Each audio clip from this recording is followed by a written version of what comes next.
Hey everybody, and welcome back to the Kryptonite Show. Your host Superman in the house. Boy, oh boy, it is an opportunity of a lifetime right now playing out, especially on PulseChain. It's like a double win. So yeah, you got to take the short-term hit in the portfolio value, but the actual opportunity to pick up mad volumes is just a crazy right now. We obviously got Bitcoin on the pullback. We've got a PulseChain on the pullback, a pretty significant one, and we've got another day to go. So we're going to talk about that. D-Day is coming up in about an hour or something, so it's pretty close. And so yeah, that's going to be the final big hitter. Yeah, it's going to be interesting. It's going to be interesting. Opportunities abound right now for those accumulating. Yeah, so it's going to be insane. So we're going to talk all about that, but we've got a huge show today, and I'm not kidding. We've got lots of updates, guys. Lots of updates. So yeah, it's going to be a lot of fun. What are we updating? Well, we're going to be updating on Liberty Swap and RailGun. RailGun is loading up, guys. It's loading up for the 7th. So we've got that in process. We've got PDC, the Grays guys, has got their new front end dashboard. Looks pretty snazzy. We're going to talk about that briefly as well. That's coming up. We've got a big PUSD Algo update. Yeah, boy. So that's going to be pretty cool. I know many people have been, wanting that. So have I. And I know Cult DeFi out there as well has been pretty keen. We see it as Jacob's flagship protocol, DeFi, and potentially one of the main, I call it one of the pillars, potential pillars of PulseChain coming up. So it could be pretty huge. Perhaps the first decentralized algorithmic stablecoin in the world that actually operates properly. So very excited with that. We're also going to talk about Richard Hart and, of course, the ProveX sacrifice. Major changes in the last day, and of course that's contributed to the PulseChain going down, no doubt. And yeah, so we're going to talk about that. Major jumps in the amounts of sacrifice. Also, the official website is up and running as well, so we're going to have a check that out also for the ProveX website. And then we've also got an update on ProveX, as well as, of course, the ultimate finishing up with the monster thread number 30, guys. Number 30 monster thread, the hottest weekly news in PulseChain over last week. We're going to check that out too. So big shout out to MBS Crypto, the editor-in-chief of that. Very, very cool, and the promotional lead for the Kryptonite Show. So lots of stuff in store today. Hope you guys enjoy it. We've also got coming up a few other things, so we're going to mention those during the show. So yeah, fun times ahead. Now, if you guys haven't subscribed, make sure you subscribe. We are streaming on 3 YouTube channels as well as on X, so definitely smash the subscribe button, hit the follow button on X, and of course, check out the socials in the video description. We do have the Strategy Club. Join up to that today. That's only $35 a month, so really good value, just over $1 a day, and you're getting all the intel that I pass through there every day. As you guys know, I'm all over it, so get there, folks, and we'll see you in the Discord. Now, share the show around X, really helps a lot, and let's get into the show. Let's do it. Let's jump over to the stock market first. We've got Monday's results. Remember, last week we had Thanksgiving. So we've got Monday's results here today. So let's get into that and kick it off. So we had the S&P 500 starts Monday off a little bit weak there. Slips as the final month of trade for the year kicks in. So ending November. So we had the Dow Jones down 9/10%, 427 points. So pretty big day there. 40 to 47,289 on the index. Remember, Dow Jones there got the 30 top industrials in it. So that is pretty much down there. And you can see the daily chart though, on the year chart, still pretty good, but definitely off the recent highs, which were up at 47,600 or so, something like that. So we're still down about 500 points or so from there. Now the S&P 500 is down 0.5%, 36 points to 6,800. And we're going to hear from, I think we're going to hear from Tom Lee. Actually, I haven't got it queued, so we might have to queue that up. But yeah, that is coming up as well. Let me actually pull that up while we're here. So S&P 500 is down 0.5%. We've also got the Nasdaq there down 0.4%, 90 points to 23,275 as well. So let's have a look at the S&P 500 and the Nasdaq there. Let me have a look at that. So yeah, Nasdaq there as well, 23,275. Now the US dollar is sitting at 99.35 versus its trading partners, just down slightly as well. Moving to commodities, we got West Texas at $59.53, up 1.7%, so almost $1. Brent oil at $63.30, just up just a tad there. Gold at the moment $4,264, so gold looking still pretty good. and that is up $10 or 1/5%, I guess. Silver there is up $1.30. Wow, $58.45. That's insane in the membrane on the old silver. Look at that. Look at that breakout. Woo-hoo-hoo-hoo. We look at the max period too. That is a new all-time. Look at that. It's just right up there. Remember, 2011 was the last time we had a high. We've actually smashed that. So $58.45. Silver is looking hot. So if you've got a bunch of silver or a bag of silver, congratulations to you. The other big thing, of course, we are expecting it to go somewhere between $75 and $125 over the Trump era in the golden age. So no surprises there. And yeah, what else we can say about that? I think that's it. So that's some of the moves there.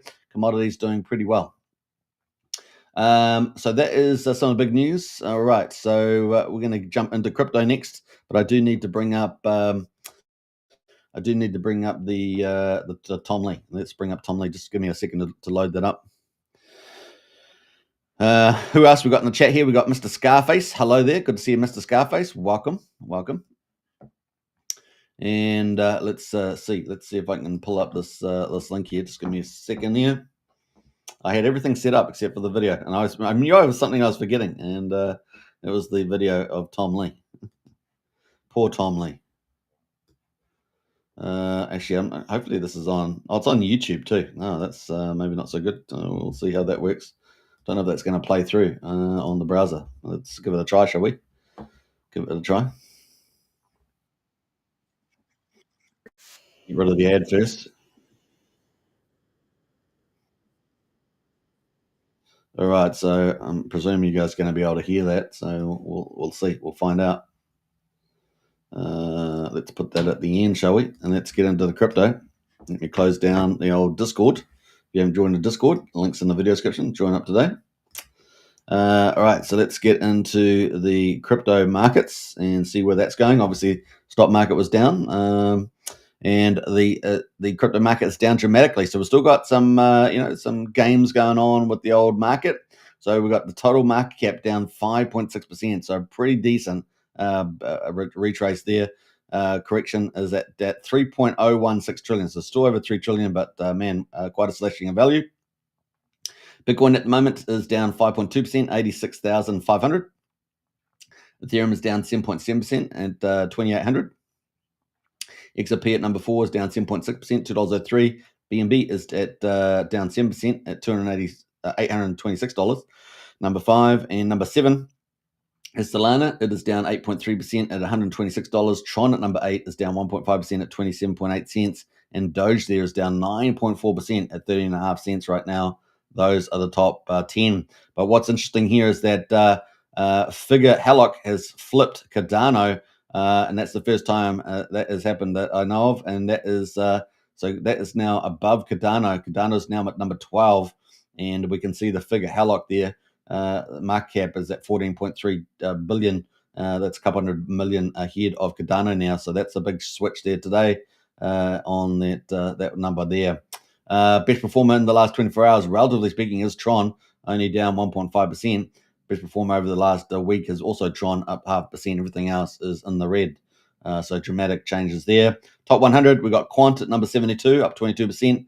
Casper is number 73, up 21%. Sky at number 87 is up 15%. And then Monero at number 4 there is up 5.4%. And then Leo there is up 3.2%. So those are the top performers in the last week in the top 100. So there are a few, but not a lot of action there in a pretty depressed environment. Top gainers at the moment, we've got Merlin Chain in the top 1,000, Unif AI Network, and Pippin. Those are in the top 1,000 at the moment performing. Top trending is Monad, Zcash, and Rails. Those are the top trending ones there right now. So yeah, a pretty significant correction again today after I think yesterday's one. So down we go, and more market manipulation going on there. Now, some people, of course, blaming JP Morgan and other things like that going on, but we certainly had that big correction from the 10th of October, and it still seems like we're just not quite able to shake it quite yet. But we are getting up towards that max period of about 8 weeks that Tom Lee was talking about. So that's where we are on the overall. Let's have a look at the Bitcoin. We're going to get rid of all the overlays there. So quite a day, a down day there. What a correction there. Yeah. So we had that death cross play out, and it's still playing out. So we obviously had that big correction down here. and then we've had a bit of recovery here, but smashed down again as we enter the beginning of December. So that is the Bitcoin market right there at the moment. Let's jump over to the performance for the month of November. The final performance was negative 17.67%. And of course, we've just started December the 1st in the United States, and we're down 5.8% already in December. So let's hopefully we get that big, nice, strong reversal for the rest of December that we're expecting. So maybe this will be the final little shakeout there. Moving to Ethereum.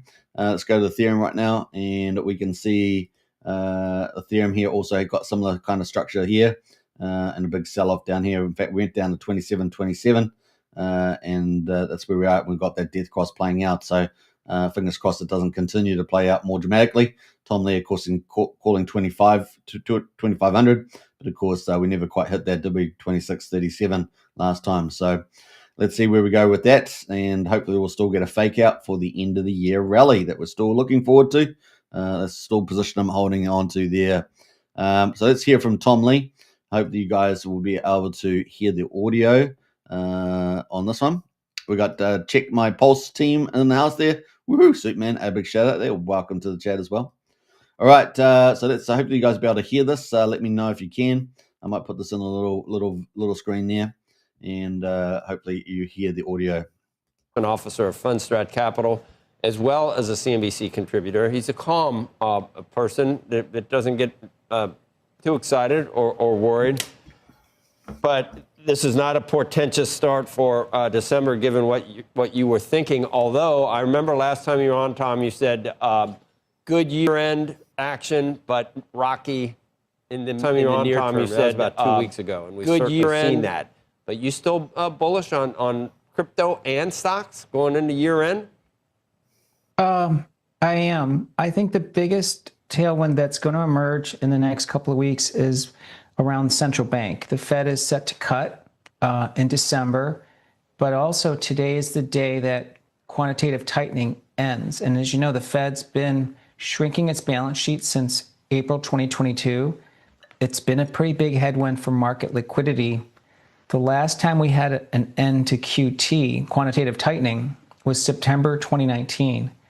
And if you look back at that period, the markets really responded well. I think within 3 weeks rallied more than 17%. So I do think the timing of QT ending, which is now essentially QE starting, and the Fed, and at a time when November kind of was topsy-turvy, so I think people got cautious, but now have to performance chase, and then you have a really typically a seasonal tailwind. So I'm pretty bullish into December, even with maybe the first day being rocky.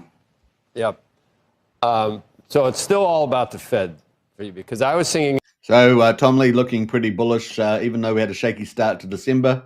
So things looking still pretty positive for the December rally there. There is a time when a market can hit an inflection point where the reason the Fed is cutting becomes a problem for the market. That's what I thought. With the jobs and everything else, there might come a time where purely Fed cuts, or the backdrop is that there is some weakness in the market, in the economy.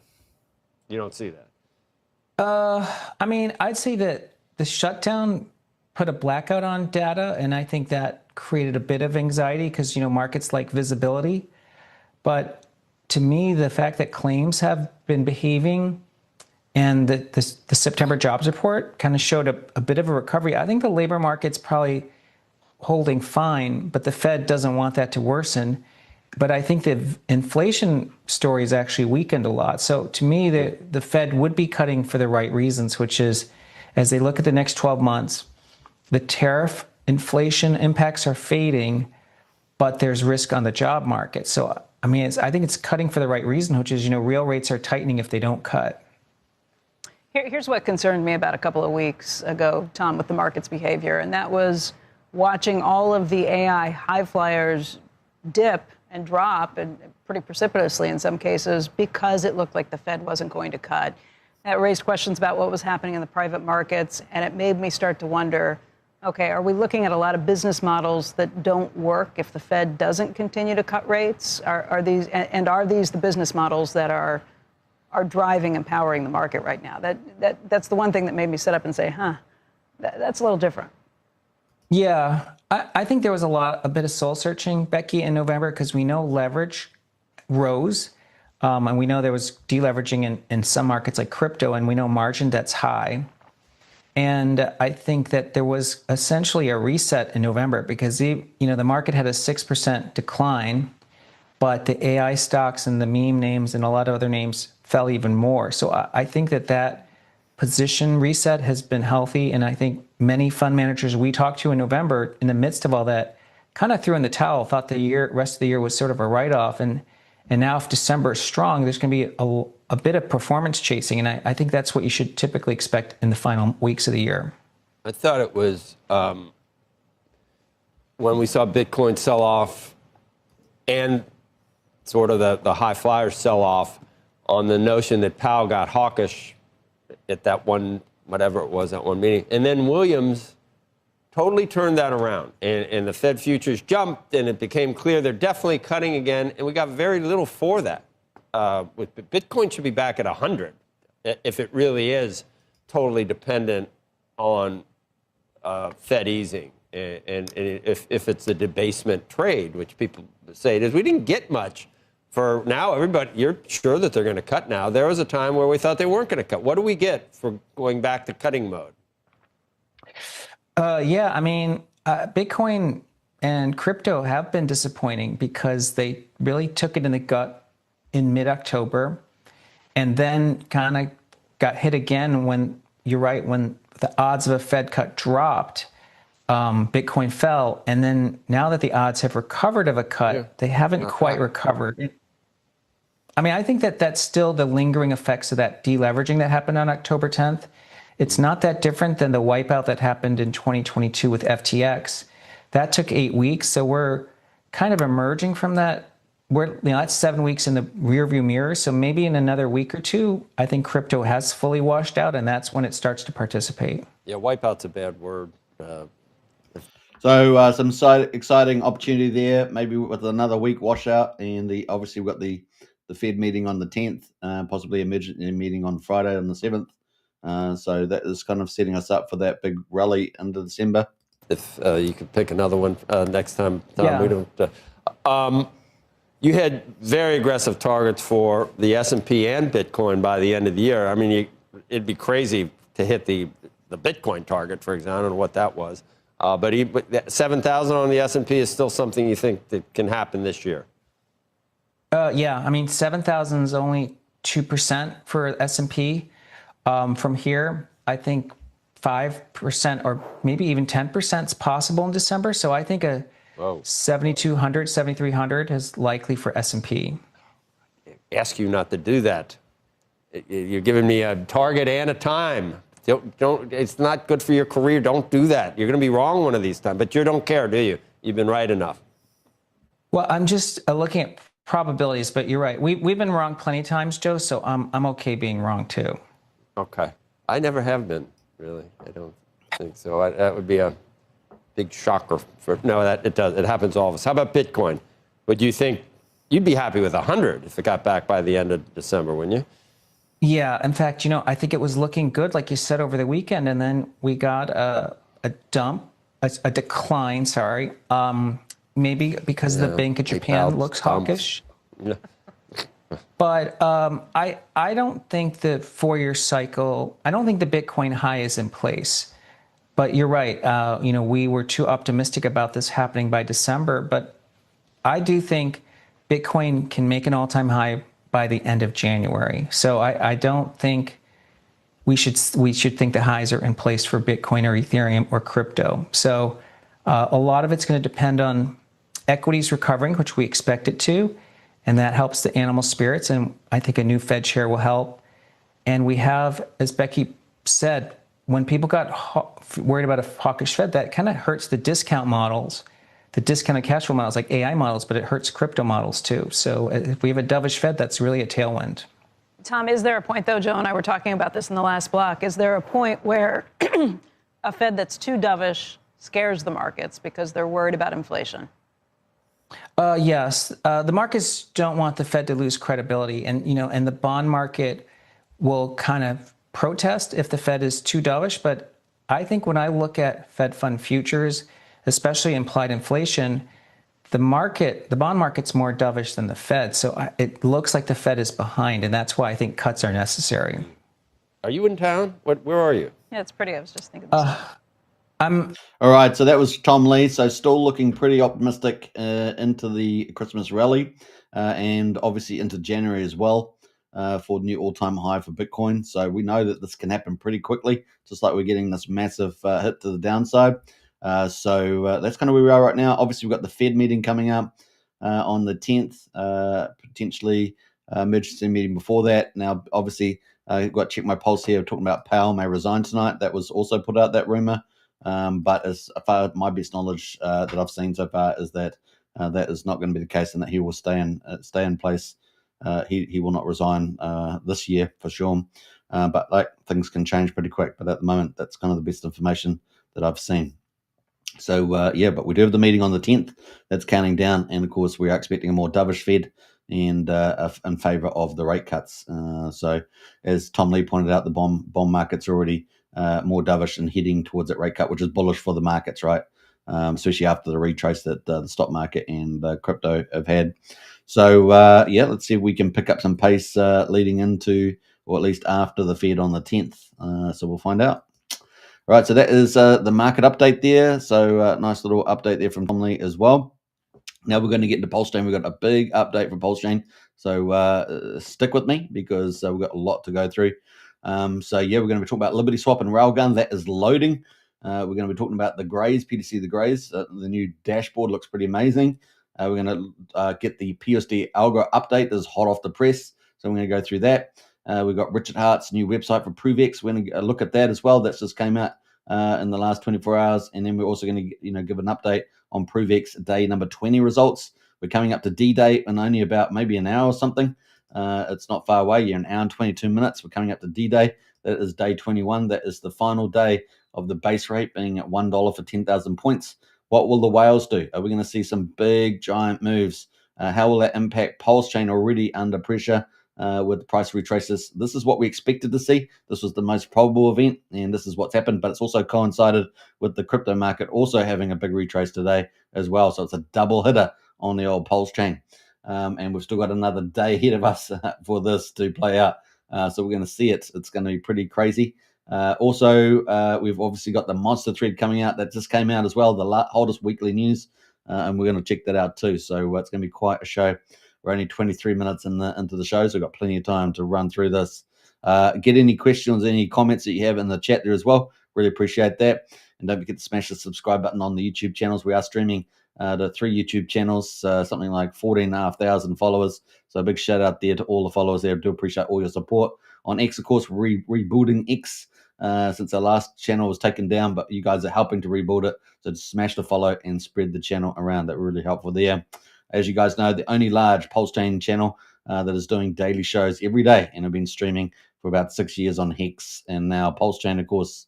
So get out there, folks. All right, let's get into the PulseChain results. So PulseChain launched on the 13th of May, 2023, and here we are 934 days later, and we've got the ProveX sacrifice on as well. So we got the day 934. Pulse at the moment is at quadruple 169, guys. Whoa. Down 14.6%. It is at 17% of the mean sacrifice price.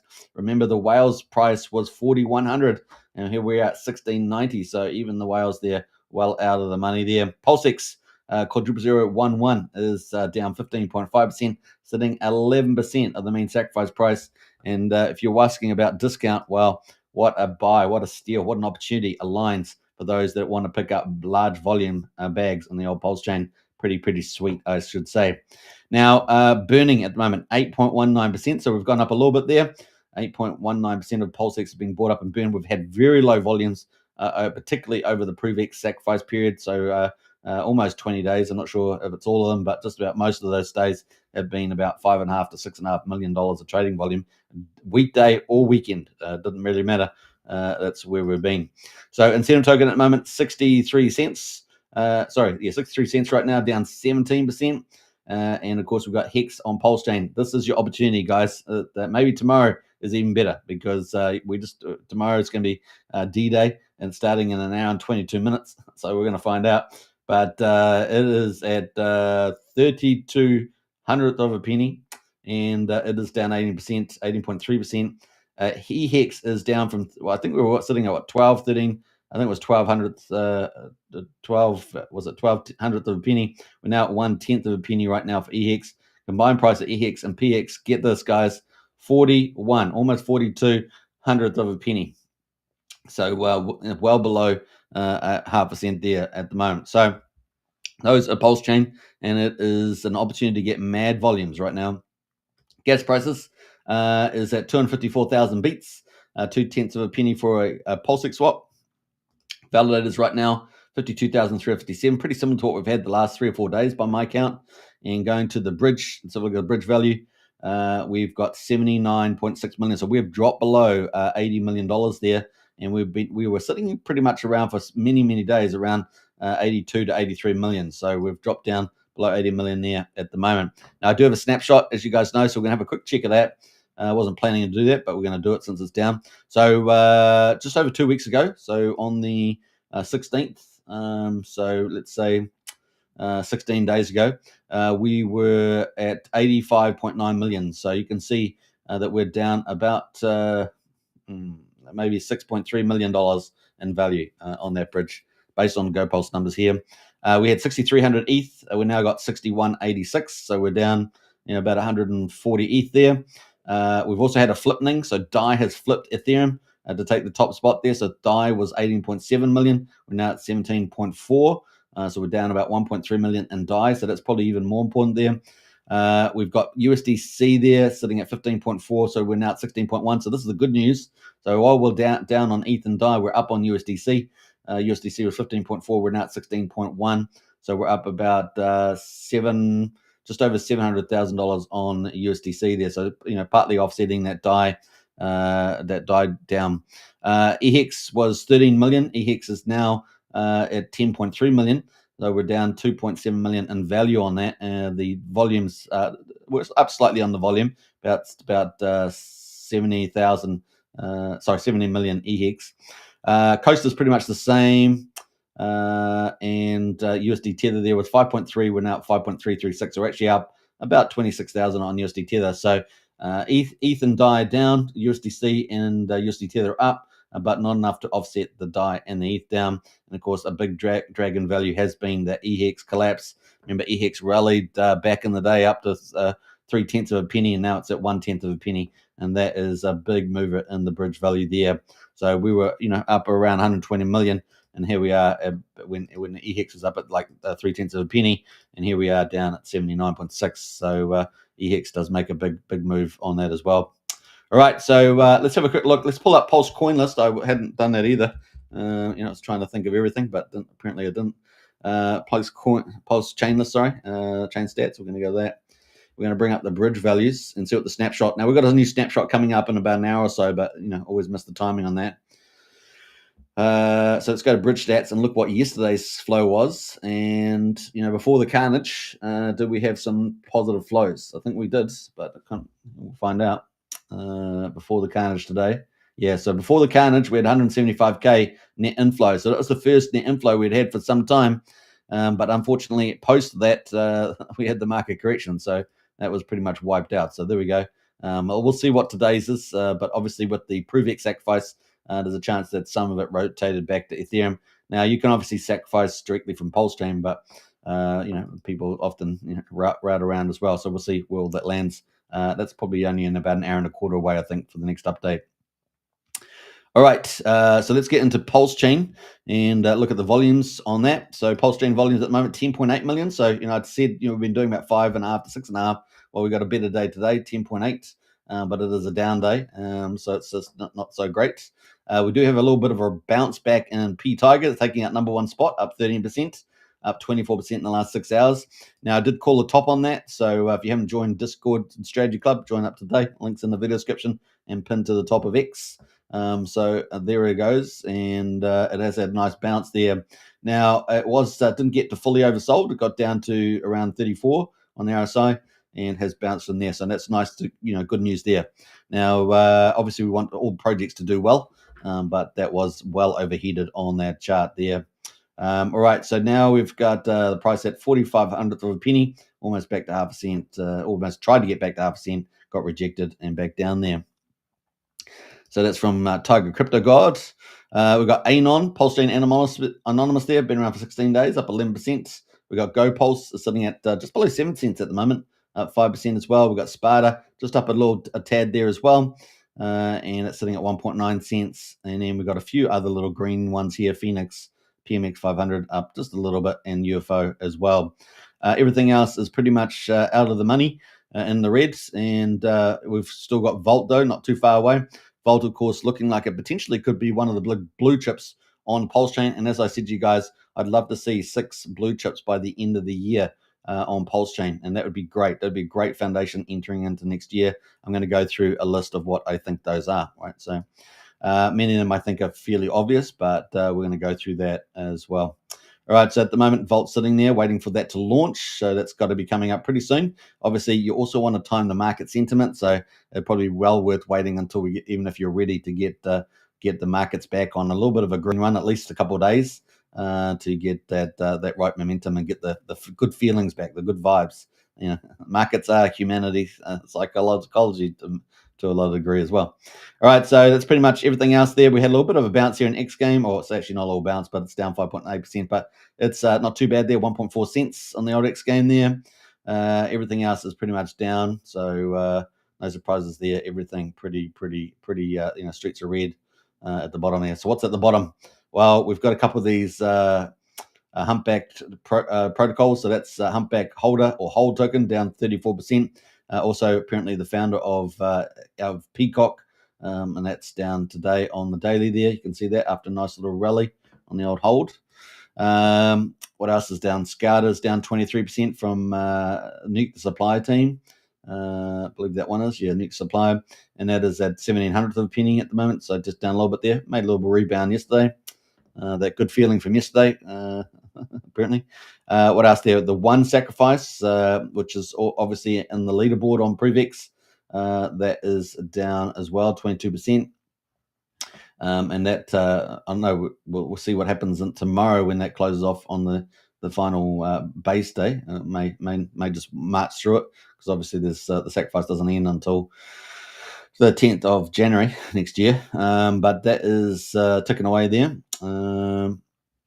And I think they have the website up as well. We might actually hold the website. Now, I'm not endorsing one at all. I don't like it at all. I don't like the way they did the launch with the allocations.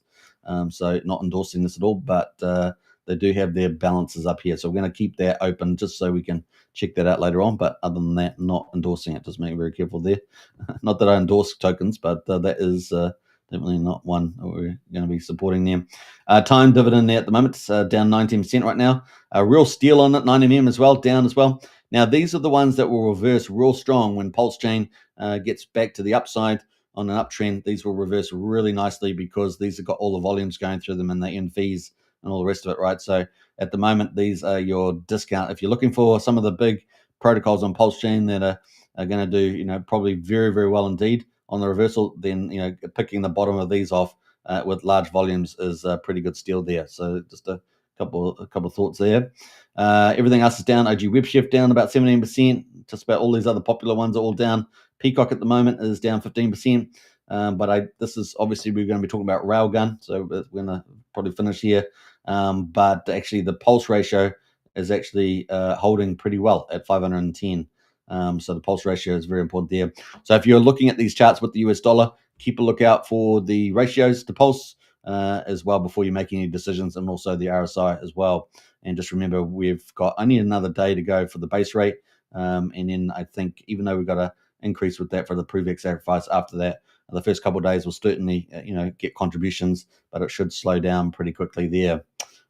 So the big money is going to come in, right, for the best rate. That's how big money makes money, is by getting the best rates. So that is Peacock there right now. So let's jump over to Liberty Swap. Liberty Swap, of course, is rolling out their RailGun for PulseChain. This is a really big deal, and can open up a lot of traders can come over and do all sorts of magic on PulseChain and disappear again. Or whatever.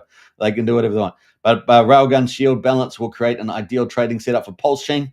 You can buy and no one knows. You can sell and no one knows. Cost, speed, and efficiency are exactly what we aim to achieve. We keep improving every day for our PulseChain and our beloved coin. So that is from Liberty Swap. That was earlier today, right? So that was only a few hours ago. And I love the little little Miss Naughty, dangerous, scary. I don't know. What is it? Miss Liberty is gone crazy, but that is from Liberty Swap there. So that is in process. We know that that's going to be until the 7th.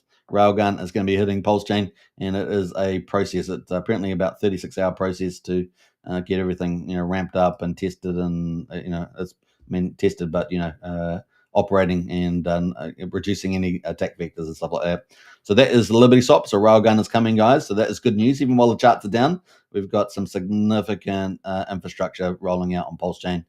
So PulseChain will be not only the freedom chain, the people's chain, but also the privacy chain. It's going to be neat. All right, so talking about that, we've got obviously one of the heavyweights is PGC the Grays, the first DAO token on PulseChain. And they've got a new site, an onboarding page getting ready to launch. Now, I think it's going to be tomorrow that it goes live, next Tuesday. Yeah. So we're because I'm already in Tuesday because we're in New Zealand, right? We're at the beginning of time and space and everything like that. But at 2 p.m. PST time, which I think is within the next 24 hours, this is going to be going live. So a revamped PGC website is all set, and Perry Banana, of course, the #1 influencer that covers PGC the Grays, will be covering that, and we'll be hosting that along with the PGC, along with the Grey team. So that's 2 p.m. PST time. So put that in the calendar. I know many people on PulseChain obviously have either played with or vested in PGC the Greys and UFO as well. We've packed in some fantastic new features and tools that I'm thrilled to share with the community. The site isn't even live yet. It'll go live shortly after the walkthrough. So you do have to watch the live stream there and be there for the beginning. This live stream will take place on the usual schedule, so you can mark your calendars and tune in. But I think we've got a little teaser there with a little snapshot of what it's going to look like. So PGC the Greys, PGC on PulseChain, looking pretty good. We've got videos there, swapping, a leaderboard, etc. So that is coming, guys. That is coming. So that's PGC the Greys. Big shout out to Perry Banana as well.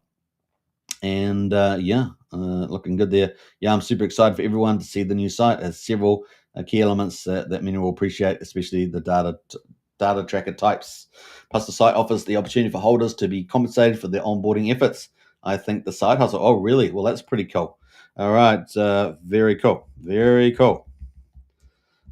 Cool, not cook. Very cool. Covered on live show.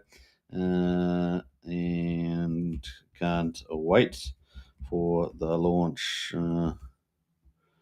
Launch with, I guess we'll put Perry Banana, shall we? Yeah, let's go. I don't know what's happening with the emojis, but yeah, whatever I'm putting in there. Just put some emojis, guys. You guys know I love emojis, so let's put in some rockets. All right, very cool. So that is the Greys. So look forward to that, guys. Look forward to that. I'll post that link actually in the chat there if you guys want to check it out. And if you're on X, of course, just type in the Grey 369. The Grey 369. You'll be able to find that post. That is PGC the Greys, one of the heavyweights on PulseChain. Price has been under pressure though, but sort of the ecosystem's one of the biggest on the PulseChain with the communities and influencers. So the chance of a comeback is definitely there, right? Definitely there. So we'll keep a tab on that. And the new website. The new website kind of looks cool. All right, so let's get into it, guys. Are you guys ready? Are you guys ready? We're going to go off screen here. Are you guys ready? We're going to get into the next one, guys. You guys have waited for it a long time, a long time. Many of you became, you turned from little babies into geriatrics during the wait, but the update is here. Without further ado, drum roll, please.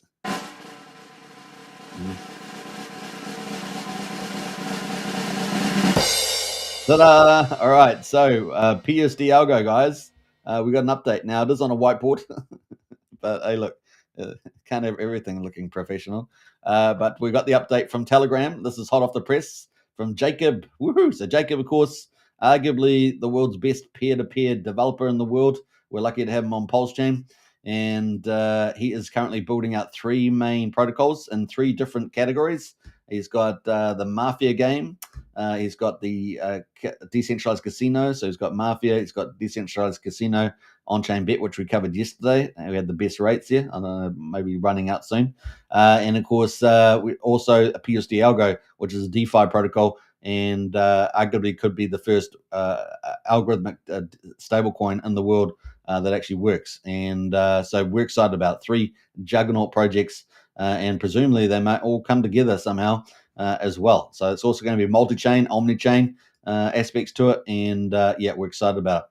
So this is the update for PUSD Algo. We understand, says Jacob, that it has taken a long time, and we ourselves never expected the infrastructure on PulseChain to arrive this late. In other words, we're going to talk about what that means. With that said, here are a few updates on PUSD. Oracle, we have reason to believe that PulseChain will soon receive an oracle that we can use to further complete the PUSD algorithmic protocol. Now, obviously, they need price calls for that, and they need a proper algorithm, a proper oracle that's not a competition, because they hold a lot of tokens with the Signum oracle. So Signum oracle is now closer than ever to enter mainnet testing and production. So there we go. So Signum is now closer than ever to enter mainnet testing and production. We are not the only protocol waiting for an oracle on PulseChain. It seems like more teams have now entered the space to try and solve this critical missing piece. We have confidence that this will soon be available and that we can start implementation of it into our protocol here. So they're obviously going to, tie that into PUSD Algo there. Now, one of the key things is that we know that Stu has been working on Tetra. Tetra in itself is at the frontier of innovation in crypto, and we have seen a demo as some evidence that that is about to go live. And of course, we've been waiting for the website for Tetra, right? So we type in Tetra. We've been waiting for that. Now, obviously, market conditions are also probably holding back some of the teams, because obviously we're in pretty crap market conditions right now. And so we're looking forward to the updated Tetra. And therefore, when Tetra goes live, then Signum will probably go live pretty soon after. That's the expectation, because it's basically it should basically be ready. And also, Signum uses some of the, as I understand, some of the Tetra features. So that's what we're waiting for there. Signum will be an oracle, and that's what PUSD algos are waiting for as well. And PUSD algo holds, as I understand it, the Signum tokens or something like that. So there we go. That's what we're waiting for there. Signum is now closer than ever to enter mainnet. We are not only protocol waiting for it, and of course they're really excited about putting that in. We have confidence it's soon to be available, and we can start implementation of it into our protocol here. So that's kind of cool. Now, I've talked about this, that there's probably 2 things that they're waiting for. One is the oracle, and so you can't really launch if you haven't got the oracle, right, that you want. And number 2 is the value of the sacrifice value that they have, which is currently sitting primarily in Ethereum. Not all of it. I think a good bunch of it, 90% plus, maybe 95%. And so that is going to go up and down with Ethereum. Now, obviously, Ethereum pulled back from 4,900 all the way back to 26, 2,700. So it's got that that yo-yo going on at the moment. So that's could be another criteria there that they're waiting for, right? So that's where we're at the moment. Protocol updates. So this is about the protocol itself of PUSD Algo. During this time, we have continued to refine PUSD and how it works. The landscape is changing fast. New regulation, new technologies arrive, and due to this, we have made some changes to how PUSD Algo operates. Now, I did break this to you guys, a while back there with our little birdie that gave us a little bit of alpha, and so that definitely something's happening there, and I'm excited about that. So really, we've got PUSD Algo 2.0.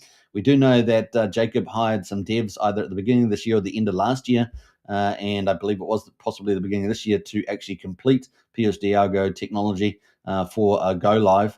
And so during that time, they've obviously adapted. And of course, we had the Genius Act go through, right, with stable coins. And so I believe that it's from the little birdie, at least, that it may have some tie into there, but we just don't know exactly what that's going to mean, right? We will announce these changes as we get closer to the launch. So we're going to find out what these changes are.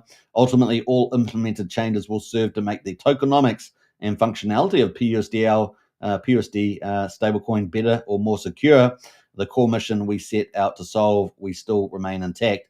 Now, obviously, the core mission around that is to have algorithmic stablecoin, but it is based around a DeFi ecosystem. So there's many ways of earning in the protocol as well. And the other thing is that this can tie into potentially Jacob's other protocols like Mafia, like on-chain bet, and third-party applications as well. So there's lots of potentialities there.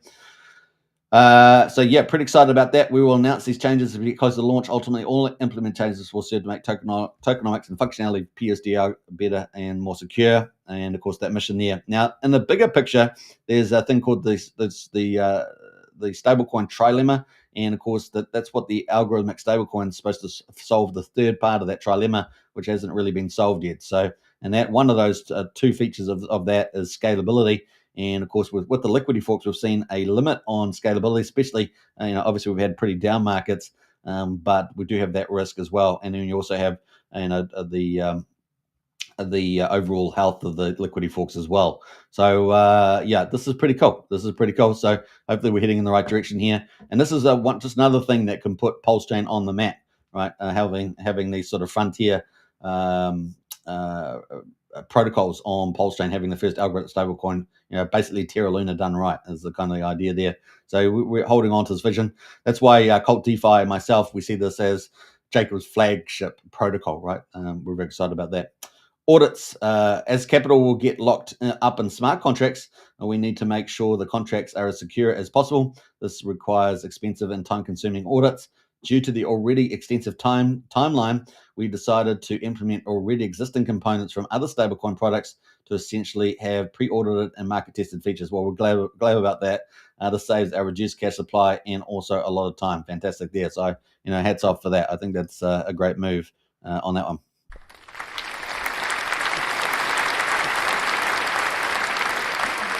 Timeline. So obviously timeline is, they've got a couple of prerequisites. One, the Oracle. Two, I would argue, is the asset value as well. As you guys know, I felt like, I don't know what Jacob's going to do. He's the one who decides how much is adequate capital. Now, in the past, he's talked about $1 million, but I don't think he needs $1 million when you can use, if he's going to, depends. I mean, he can use a V3 pool and do full spread, as opposed to, I don't think he was looking at V2, looking at V3. And I mean, there's V4, right? So I think that, there's things he might do there. We'll see. And maybe he only needs $500,000 because he can double up the money in the pools. So we'll see what he needs to do. Under the original model, I think he needed to set up at least 4 LP pools. If hopefully I'm right on that. And so we'll see. We'll see what happens in that space. Question mark there. Not really mentioned too much here on the update. But timeline, while we cannot commit to any direct timeline as of now due to uncertain deployment time of Oracle support, as soon as we have the infrastructure we need, we will be able to give you all the timeline for the mainnet launch. Now, there may be other aspects to capital that we haven't covered that Jacob may end up introducing. So we'll see what happens on that front. Stay tuned for more updates. Let's get this done. So very committed to getting this over the line. And like I say, this is, for me, the flagship protocol of Jacob's and potentially one of the pillars of PulseChain coming up. And so, it's pretty exciting, to get PulseChain having, if PulseChain's going to move into the area of privacy coins and we've got other protocols that are really leading the frontier of crypto, then why not dominate the algorithmic stablecoin? That would be the first one to really have the kingpin there. Now, I did do about a year ago or so, I went through and had a look at the history of all stablecoins. I did quite a bit of research and got a really big timeline, and I pushed that out on X, so you can go check that out if you search for that, I think, still. So we might bring that up, and maybe I'll do a refresh. But they're essentially all pretty much the old models, right? The fiat-backed model or the over-collateralized model, right? So which has positives and also, obviously, drawbacks as well. One of them is scalability, and we want to get the capital actually borrowed, actually circulating. So that's very important. We also saw from Crypto Solve an analysis, I think 2 days ago, also in the monster thread we're going to talk about, which is around the amount of idle capital sitting on PulseChain as well. That's not really being used. So there's a couple of questions there. Those are sort of bigger pictures. That is the update from PUSD ALGO, guys. So for those that have been waiting, I know there's many of you that have participated in this. Just a bit more patience, and it's a nice update. So we're looking forward to more updates from now on. So keep up the good communications there, Jacob. I'm sure the community appreciates it. All right, so that is pretty much it. Now, we also got the new update from Richard Hart, the man, the myth, and the legend, the founder of PulseChain and Hex. Before we get into that, though, we got Fast Abdul jumped in the chat there. I'm here for the tech. He is indeed. Well, we talked about algorithmic stablecoins, and liquidity forks. Well, Fast Abdul's doing the Vault 369, and that is something new too. That's at the frontier as well. Multi-chain, multi-collateral liquidity fork. So that is putting PulseChain on the map, and we're excited about where that will go. So another big juggernaut in the house. A big shout out there, Fast Abdul. We got Brennan in the house there. I'm here for 2 more weeks. Brennan, you're always here for 2 more weeks. Great to see you in the house there, brother. Brennan's our a TA guru and moderator, so big shout out.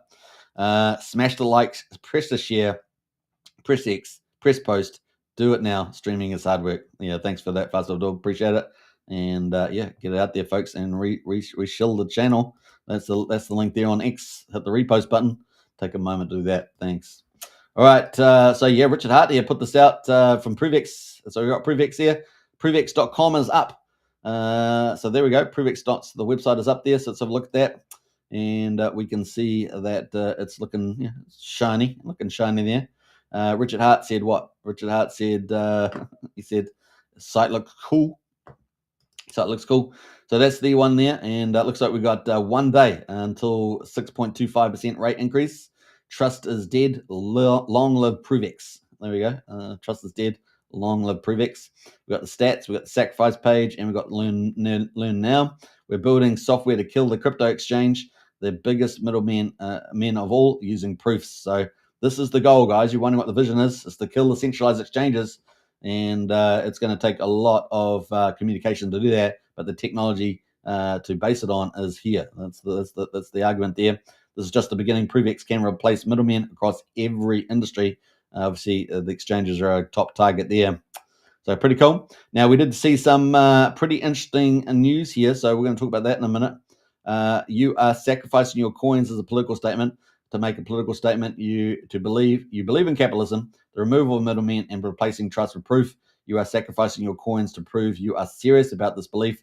You have no expectation of profit from the work of others. You understand what you sacrifice can be sold, and you will receive no benefit from it. So it's a political statement there. Anything could happen. Anything could happen with this sacrifice. That's what we're getting, right? That's what we're getting. Brennan says, cheers for the content, super. I appreciate that, Brennan. Big shout out. All right, but here, look at down here. Look at this down the bottom here. Can you guys see that? How big is that? Let me scroll that up there. Let's see here. Look at this. The sacrifice proves belief. Those who sacrifice don't expect profit from the work from others' work. They are the network. They are the network. The token. Okay, the token will be airdropped freely based upon sacrifice points. So that much you know. The token can launch shortly after the sacrifice phase completes. Now, that's the 10th of January, right? There's expectation there. The token can launch shortly after the sacrifice phase completes. The token itself can exist before the infrastructure that burns it is fully operational. So there we go. Before the actual infrastructure there that burns it operational, obviously there's fees around the trades on the privacy network there, the proofs network. The exchange killer. Now, this sort of goes through the website there. Crypto was invented to remove middlemen. Now, obviously, there's a bit of a process here. The seller proves they sent the coins to the smart contract. Buyer proves, buyer logs into their bank, fintech. The ProveX extension generates a proof of payment without revealing login data. And number 3, the math settles it. The verified contract. The contract verifies the proofs, funds are released, and there's zero middlemen, 100% privacy. So that's how simple the process is there in terms of disintermediating the centralized exchanges, as it were. So pretty cool. Once wallets and decentralized apps integrate ProveX, every new use case compounds the previous one. One integration, infinite applications. Every use burns the same fixed supply. Now, obviously, protocols have got to use the technology and spread around, but it could become a bit of a wildfire. And of course, it's got more communications around there. Now, that could be a lot of area where Richard Hart ends up spending money on, is not so much for advertising the sacrifice, obviously, because that hasn't happened, but actually promoting the technology itself. a lot of money could go into that, and therefore, if you get adoption, things could run away pretty quickly. And yeah, it could be pretty exciting. So kind of cool. We got a little bit of cool little UI animations here at the moment with the technology. Why this will win and keep winning. ProveX isn't just better; it's fundamentally a new paradigm of trustless disintermediation. Killer exchange, killer UX, instant private non-custodial settlement that feels simpler than a wire transfer, and that is a big deal, right? Who wants to pay $20 for a wire transfer or whatever it is now? Composability moat, once wallets and DApps integrate the rail, flows compound across use cases. One integration unlocks infinite applications. Multi-vertical demand. Obviously, all these different applications that could be done there, credibly neutral as well. Proofs of the mathematics. You're not worried about people in the middle. ProveX engineered scarcity. It's got all that as well. Now there will be a 2% buy and burn, 1% buyer and seller each. So that's kind of cool. The market decides fair value. Users happily pay 2% for swap convenience today. We offer privacy and trustless for the same price. The infrastructure will be auto, contract driven there as well. The scarcity, obviously there's a fixed supply and it only gets scarcer from there. So adoption equals scarcity. So all the questions that you would really raise is about adoption and therefore also the people that are integrating into applications. Now, we've seen a few little projects like PulseChain and LibertySwap talk about, they're going to be using it. Now, what happens when you scale that to, 10 and then 100 and then 1,000 and then 10,000? This is the idea. Boy, things could run away pretty quickly then. So could be pretty neat. And, another thing to put PulseChain on the map as well, even though it is chain gnostic, as it were. So kind of cool. So yeah, be part of history. One chance to sacrifice, zero future inflation, and infinite industries to disrupt there. So pretty bullish talk here at the moment as well. You are the network. There we go. So ProveX amplifies blockchains by removing the middleman, etc. So that is the website. It is up and running. Pretty cool.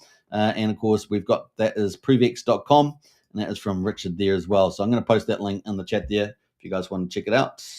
Remember, always try to use official links. Don't Google anything. You guys know that. And don't look at search engines because lots of scams, sites targeting PulseChain people and many other people. And they just changed the lettering around, things like that. So just be careful out there. That is the link. Very, very cool. So that is launched. And that was yesterday. So in the last sort of 20 hours or so. So ProveX is up and running, but ProveX info is already running, all right? ProveX.info, which is where the sacrifice site is. And we can see we've got 46 minutes left in day 20. And we're up to D-Day, guys. I call it D-Day because I don't know. It sounds cool. It's a bit of a throwback to the war. Was it Omaha Beach? Omaha Beach. Yeah, here we are. At the moment, we're on 46 minutes, and we are currently sitting a massive jump from yesterday. Look at that, $7.149 million. Now, still nothing comparable to PulseChain and PulseX sacrifice, or even some of the top sacrifices like 9-inch, sorry, I should say, Mintra or Liquid Loans, or, Power City, things like that. But still on out there. Now, 7.149 million. This is basically the retail book, including any whales. And here we are at the moment. So let's check it out. So we've got 142 billion points so far. We've got 8,346 sacrifices. So that's gone up over 1,000 just overnight in the last day. Not surprising. We did expect, the third and second day to lead up to the big day. And certainly the day 20, it hasn't disappointed there. And of course, we're coming up 45 minutes to D-Day. And this could be the most, this could signal the bottom of PulseChain. Maybe not necessarily the charts, perhaps, but could be. And also the sentiment is probably the main thing. What is the sentiment there? Obviously, sentiment pretty low in the community right now, obviously, with double hits, with the market hits and with the ProveX hits there as well. But of course, short-term pain. The bandage has been ripped off for the big game. So it's almost done, guys. The surgery is almost over. The patient is almost about to get up from the table and start running around. Is that the way we talk about it? Something like that. So running around. There we go. Anyway, we've got 44 minutes to go until the D-Day starts in 24 hours of, I don't know, what are we going to see? We're going to see carnage. We're going to see opportunity. We're going to see tears. We're going to see smiles and mad gains and volumes that people pick up. So there'll be all of that, I'm sure, in the next 24 hours. So we'll tick through that. And then next tomorrow, the same time that I cover the live stream tomorrow, all things equal, hopefully I'll be able to stream at this time. We'll be through it. We'll be through the West. Now, that doesn't mean to say that we don't have the sacrifice continuing on for the next few days. But based on last previous sacrifices, we do get the late comers come me lately, or whatever they call it. I don't know, but they come in the next couple of days after that.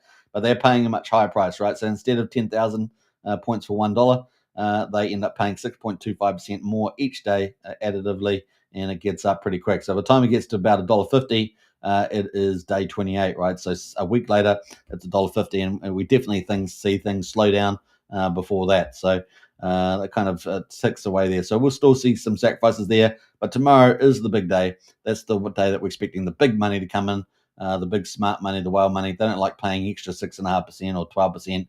They really generally want to get the dollar, right? Get the best rate there and set the market price. Now, that is kind of where we are right now on that.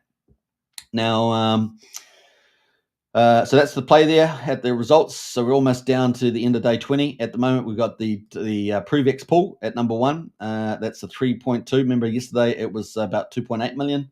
Now it's 3.2, so it's up about 400K. And that's up at 62.6 billion points now. So pretty huge on that number. So 3.2 million out of 4.1. That's a pretty big deal. So I think that's about 47% or somewhere in that ballpark. Let me get the calculator and let's get some accurate numbers. Let's get some accurate numbers here, but I think it's around about that. So we're going to do some rounding anyway. 3.2.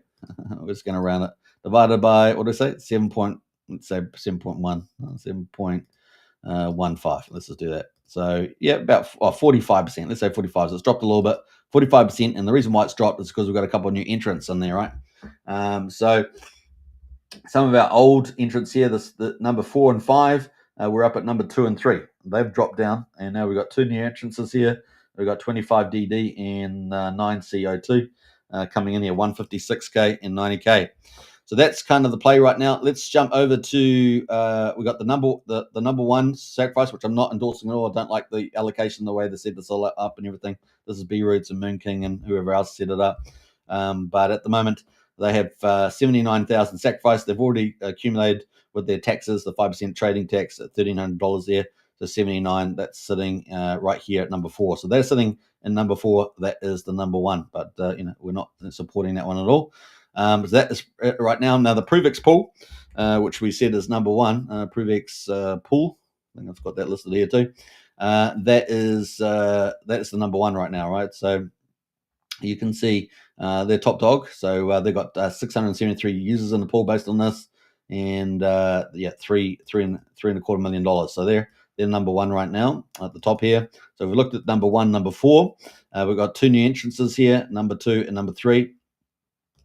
We are expecting some big players to come in the next 24 hours, and so that's going to lead us over to we're going to lead us over to Rack and Michelle. So let's have a quick look at Rack and Michelle. He's been talking it up. So we're going to have a look at him. Rack and Michelle. And obviously he was the biggest sacrifice, at least led a consortium of people to be the PulseX and Pulse top sacrifice. Probably somewhere between $80 to $100 million plus is what they sacrificed in those, based on my recall. So yeah, that is pretty big. Now let's scroll down here. We've got a little update here 14 hours ago. And of course, he says you have 1 day and 12 hours to get this number as high as possible. Final warning if you want to maintain first. So, I'm not sure. That doesn't necessarily commit him to actually doing a sacrifice. But it's interesting if he does. But he also put a warning out that he felt that that this number 1, this public pool led by Bunkamentals, this ProveX pool, that they wouldn't even be in the top 5. So I don't know whether that's going to come true either, because the only way that's going to happen is if Rackham or some other whales come in and take out the top 5 spots all in the last day. Now that can happen. We all know that can happen, but is it going to happen? That's the question. So we shall see, guys. We shall see. But that was some big pressure talk there from Rack and Michelle, and we're excited about it. We like that sort of stuff. It's let's see where it all lands, right? Let's see where it lands here. on that. So that's kind of cool right now. And we're going to come back to Rack and Michelle because he's got an update there as well about his own projects, which we'll get into. We also obviously had these two new ones here, the 156 and the 90K. I'm not sure who those are, so if you do know who they are, 25DD or 90C02, let us know. But they have come in and taken out number 2 and number 3 today, before the end of day 20. So there we go. That is the play. And so, yeah, will the Hex Goldwell come in? Will some of the Rack and Michelle's consortium mates come in? Who knows? We're going to find out in due course. And of course, to get the best rate, they should be in within the next 24 hours and 38 minutes to get the best rate at 10,000 points for $1 plus the volume bonus. Now, the volume bonus at the moment for the ProveX pool is 2.55. We've got the second one is 2.08, 2.04, and this one sacrifice here is at 2.02. Now, to get on the top pool now, it used to be about $34,000. Remember that? 32, and then it moved to 34. It's now $51,000 to get on the top 10 now. So that's jumped pretty quickly in the last 24 hours. And we've got a couple others here as well, 73,000, 64, 54, 54, and 51. So those are our top 10 right now. Now, obviously, we're ending phase 1 here on day 21, the 2nd of December. And then we're going to move on to phase 2. That's going to go from day 22 all the way to day 54 on the 4th of January. And it's going to ratchet up on the base value by 6.25% additively a day. And so it's going to get pretty expensive, go from $1.06 up to the day 54 on the 4th of January. It will be $7.39 for 10,000 points.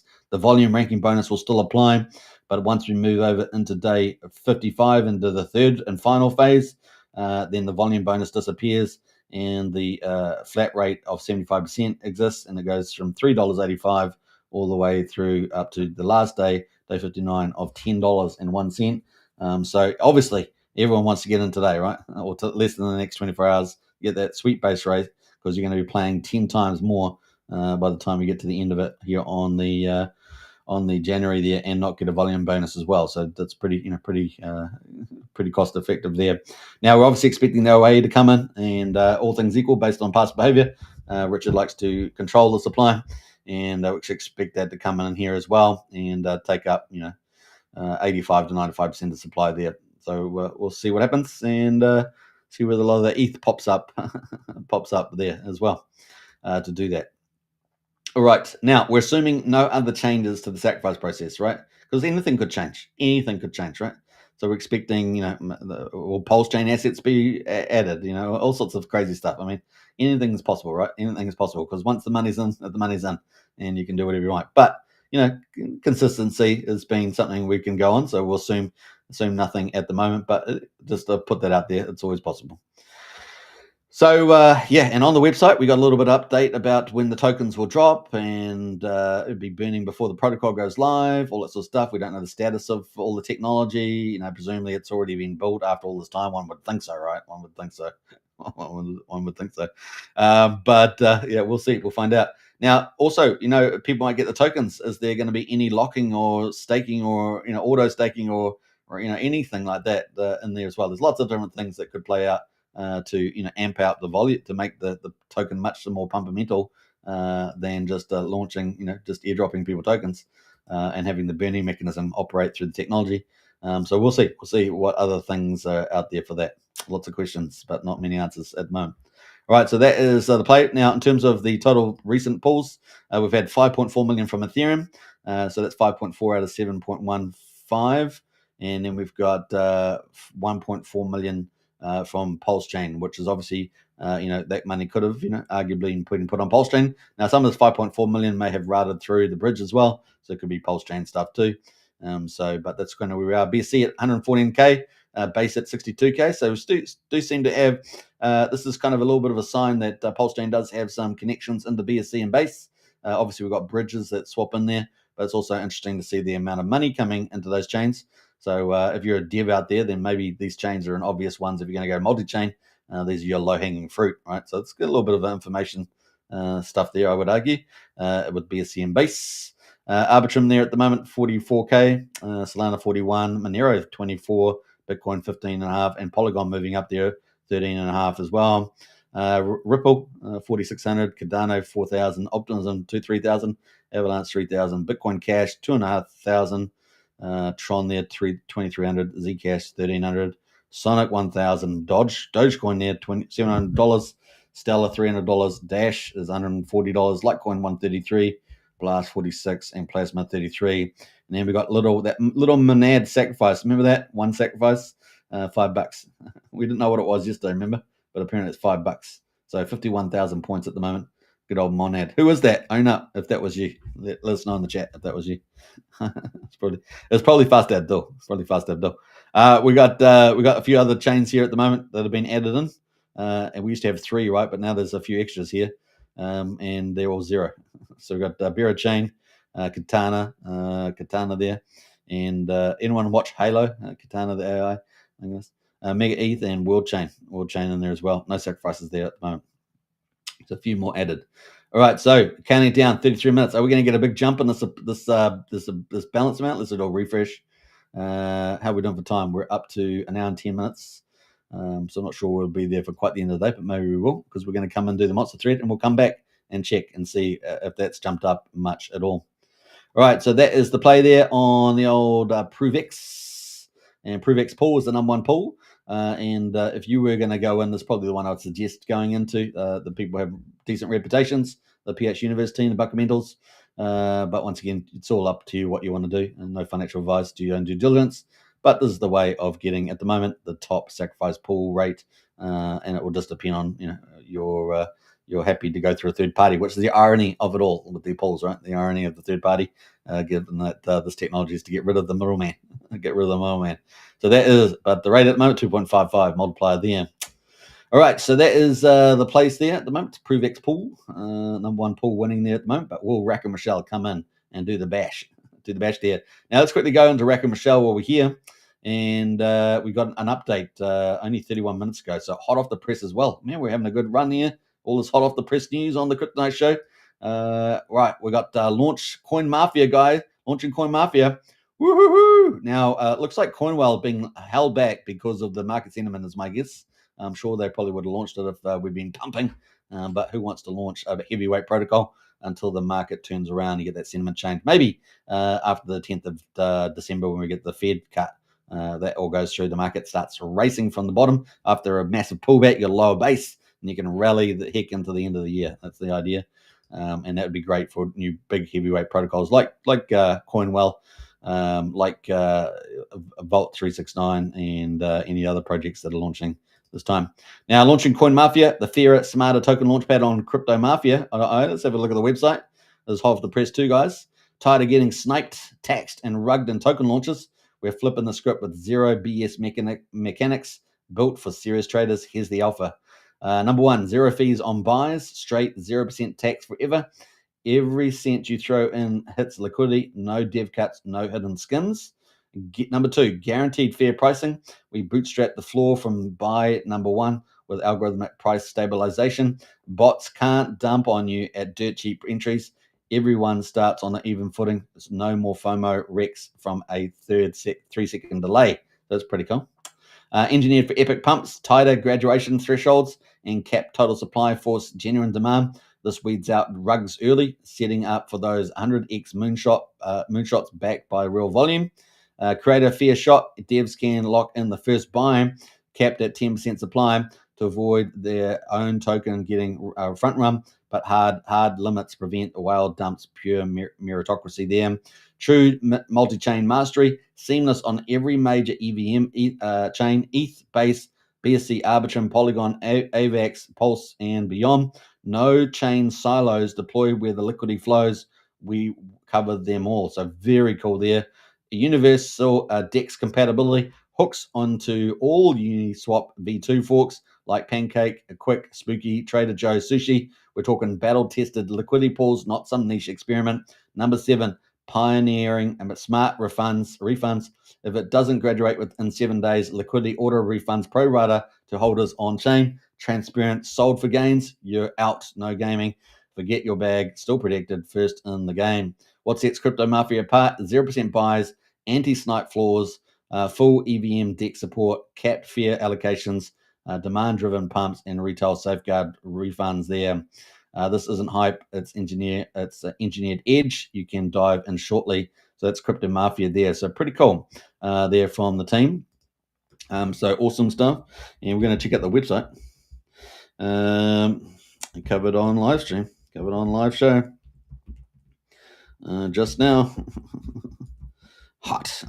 Let's put some fire. Let's put some fire in this, guys.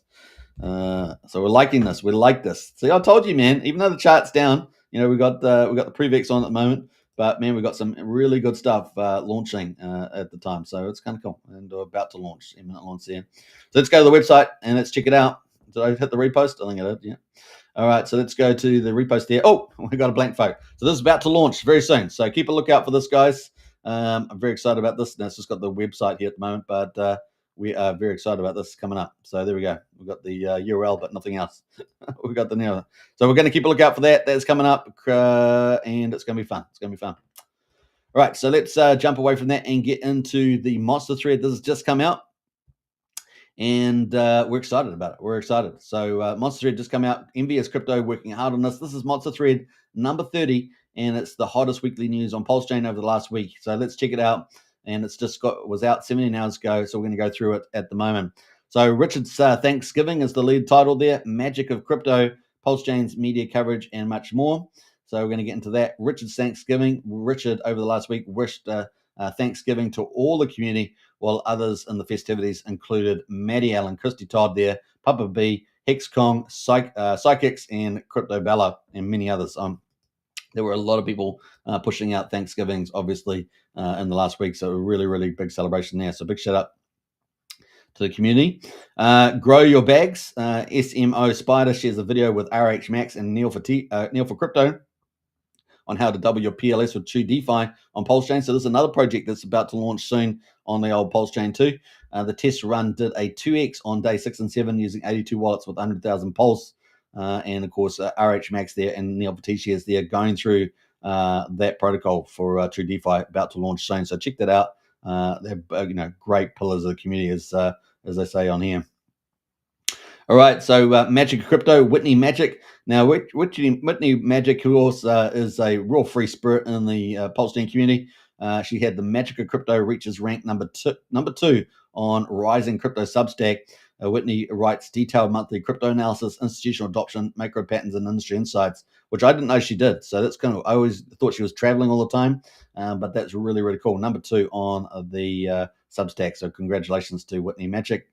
I think we got a little picture of that here, haven't we? Something like that. Yeah, we've got a little picture of her. Yeah, there she is. That's her there. That's Whitney.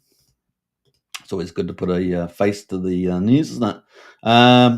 PulseChain media coverage. PulseChain News, of course, reports 23 news outlets recently talked about PulseChain, including Reuters, Binance, and CoinDesk. I understand that the Binance one is deprecated, but the rest of them were certainly out and about talking about PulseChain. In fact, there's a ton of them. In fact, I can't find that link, but that was out too. So pretty cool. PulseChain stats intel. Jeff Jiang there spotlighted the new upgrades for PulseChain stats, including an intelligent layer mapping out over 20,000 contracts. That's awesome. Connected wallet CSV downloads. Now, I think this is the first one that I've seen with the CSV download. It's something that we wish our block explorers had, right? I'm not sure we have any, but maybe PulseChain stats is the first one that has this now. So that's really exciting. Bridge inflows and outflows, transaction history breakdown, wallet holdings, and pump tire tokens. So very, very cool. So that could be the first that I'm aware of there, that you can get downloads, presumably of your wallet history and stuff like that. I don't know. Double check that, but that's what's indicating to me. PulseChain Princess, obviously Wild SJ, hugely popular in the community there. She's been working at the Hive, distributing a lot of those iPads and things like that. Well, she had a birthday, celebrating her birthday with a beautiful surprise hike there, getting best wishes, and wholesome comments from the community. And you can see her taking a little cat on for the walk. I've never seen that actually myself. Seen a cat go for a walk, normally dogs, but there we go. It's true. It's what's happening. It's real. It's real. She even got a little Hex Hodl shirt. Look at that. Oh, that's pretty cool. Big shout out to Wild SJ. Happy birthday. I think she's only, how old is she? 25, 26, something like that. 26 is it? 26. I think it's 26. Faster Dawn should know. I think it's 26. I think. All right, what else? Let's keep going. We got cloud-based validation. Dave Feder, which is dominated the PulseChain validators. If you haven't gone done validating, he dominates over 60% of the validators on PulseChain using his setup, his technology, so he's been doing a great job there. Dave Feder obviously has managed cloud hosting for PulseChain validators, emphasizing ease and security. Fully managed, non-custodial, unlimited stakes from $300 monthly, and includes the 5 GBPS fiber, backup power near New York City, and a personal 1 hour setup call. So awesome stuff there. Big shout out to Dave Feder. Liberty Swap RailGun updates. Now, we kind of alluded to this earlier, but they've posted updates on RailGun. Contracts and internal testing are complete. Deployment is deferred for safety, but there is a process over from the essentially from the first of this month through to the 7th. So RailGun will be up and running with the Rail wallet as well by the 7th. So big deal for PulseChain on that rollout. Sideline Capital, CryptoSolve addressed the Sideline Capital on PulseChain, estimating that 36 million in liquid ETH and stables after exclusions, with Pulse low liquidity. So and that's true. That's a lot of our value on PulseChain just sitting there, pretty idle, 36 mil. Now, we looked at it earlier. We've just gone below 70 mil based on GoPulse numbers. So that's what, half or something like half the value. So could get an easy pump on the old PulseChain. And I do believe we've still got that money that came over the bridge the other time, which is what, 4.6 million or something, sitting around as well. So could get some unusual God mode candle at some time in December. We'll see. Maybe 10th of January. Maybe we'll find out. It's all money go around, right? All money go around. We'll see. So there we go. We've got boys be betting. Now this is pretty crazy. But your friend Simon and Dirty Crypto share opinions on an incredible $50,000 bet between Decentralized Me and Eric Wall, and that PDI will peg to $1 by the end of the year. Now, the only reason why this bet would be made by Decentralized Me would be that the layer 0 is following in from Liberty Swap, right? And that we're going to get some sort of arbitrage PDI peg to $1 beforehand with the layer 0. And so that's kind of the idea that I understand, that they think there's $1 before the end of the year. It has to be kind of preset. But I myself just don't see it. But he printed out the logic. That is it. So Somi's been covering that, so big shout out to him. And I love the little picture here. You got Decentralized Me on the right there, I think, or a Richard Hart version. And then you got Eric Wall, and PDI's all in on the table there. And Somi down the bottom there. So that is pretty crazy. So we'll keep it out. Now, I thought we were over the $50,000. Now, part of the bet, of course, is that, and Eric Wall accepted it. I saw in a comment he accepted it. Is that that if Decentralized loses, then $50,000 worth of PDI or something to that effect will go to Eric Wall, and then Eric Wall, if he loses, will wipe out any of the community bets that have been made before, like Havida and KDP and things like that. So we'll see what happens here. We'll see what happens. But I typically don't think that people should be making bets about things they can't control. That's a basic rule in life. I thought it was. That's all I'm going to say. I won't go too much into it, but that you don't typically make a bets about outcomes you don't have, like, I don't know, 100% probability. 100%. Hey, Serge, thanks for the repost. Big shout out for that. Appreciate it. Brennan says, is Decentralized Me going to pay Eric with the 100,000 he got from the community a few months ago for marketing if he loses? I don't know, dude. You can decide. Go and hunt it down. But that is definitely a bit there. I think we've got some pictures here from your friend. We've got the pretty. That's going to the wrong place. I just realized that links to the wrong one. That might be just an unfortunate mishap there. But Dirty Crypto, I think the link's probably right. Yeah, there are Dirty Crypto there. PulseChain, Decentralized Me, just bet Eric Wall 50,000 worth of PDI. There's zero doubt about Decentralized Me's conviction. Thoughts, I don't like bets. Yeah, well, the problem with bets is that you can't make a bet about something you don't control the outcome. It's just, I mean, if you're going to take any risk, then you would want to know 95% confidence. Be almost a 1 in 20 chance of losing, right?